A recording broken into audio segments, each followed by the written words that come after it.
নমস্কার বন্ধুরা, আমার চ্যানেলে আপনাদের সকলকে স্বাগত জানিয়ে আজকের ভিডিওটি আমি শুরু করছি। ভোলা বাবার বিশেষ কৃপা পেতে মহাশিবরাত্রির দিন করুন এই কাজগুলি। জ্যোতিষশাস্ত্রে মহাশিবরাত্রির একটি বিশেষ গুরুত্ব রয়েছে। প্রতি বছর শিবরাত্রি আড়ম্বরের সঙ্গে পালন করেন শিব ভক্তরা।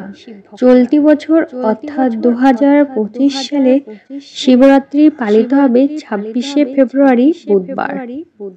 কথিত আছে এই মা পার্বতী ও ভোলা বাবার বিয়ে হয়েছিল ফাল্গুন মাসের কৃষ্ণপক্ষের চতুর্দশী তিথিতে। তাই প্রতি বছর মহাশিবরাত্রি পালিত হয় এই সময়ে। আড়ম্বরের সঙ্গে ভগবান শিবের পুজো করা অত্যন্ত শুভ বলে মনে করা হয়।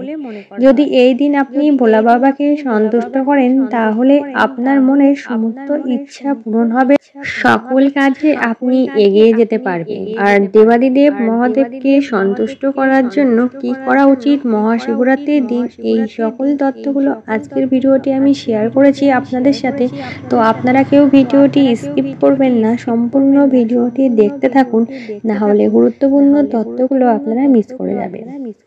মহাশিবরাত্রির দিন সকাল, দুপুর, সন্ধ্যা ও রাতে 4 প্রহারে শিবের মাথায় জল ঢালুন। এদিন শিবকে দুধ, গঙ্গাজল, ঘি, দই বা মধু দিয়ে স্নান করান। সেই সঙ্গে বলুন ওম নমঃ শিবায় মন্ত্র।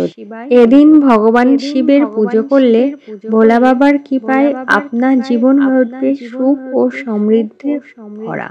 জীবনে আসবে আপনার সাফল্য, সকল কাজে এগিয়ে যেতে পারবেন। তারই পাশাপাশি যদি আপনি শিব ঠাকুরের বিশেষ কৃপা পেতে চান তাহলে মহাশিবরাত্রির দিন একটি নতুন রুদ্রাক্ষ কিনুন, যেটি আপনি গলায় পরুন। রুদ্রাক্ষের মালা গলায় পরুন এবং ওম নমঃ শিবায় এই মন্ত্র জপ করলে ভগবান শিবের বিশেষ কৃপা পাবেন আপনি।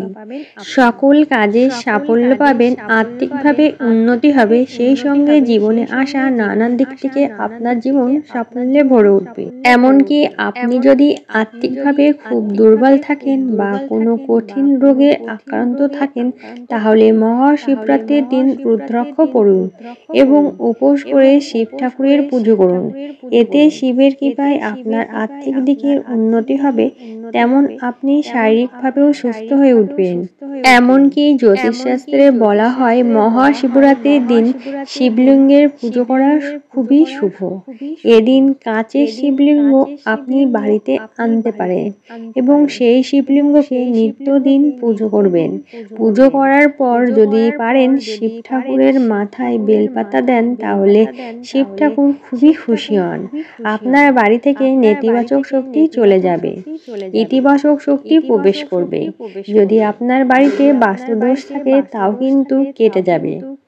তারই পাশাপাশি যদি আপনি নানান সমস্যায় জর্জরিত থাকেন, তা থেকে যদি বের হতে না পারেন তাহলে এদিন মহামৃত্যুঞ্জয় মন্ত্র জপ করুন। এটি করলে কঠিন রোগ থেকে বেরোনো যায় এবং নানান সমস্যা থেকেও আপনি বেরোতে পারেন। জীবনের সকল বাধা দূর করে আপনি জীবনে সাফল্যের শীর্ষে পৌঁছতে পারেন।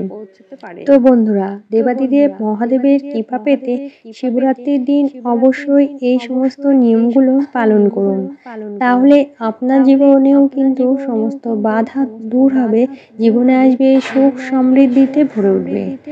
আজকের ভিডিওটি আপনাদের কেমন লাগলো সেটা অবশ্যই কমেন্টে জানাবেন। ভিডিওটি ভালো লাগলে অবশ্যই চ্যানেলটি সাবস্ক্রাইব করে আমার পাশে থাকবেন এমন ধরনের নিত্য নতুন ভিডিও দেখার জন্য।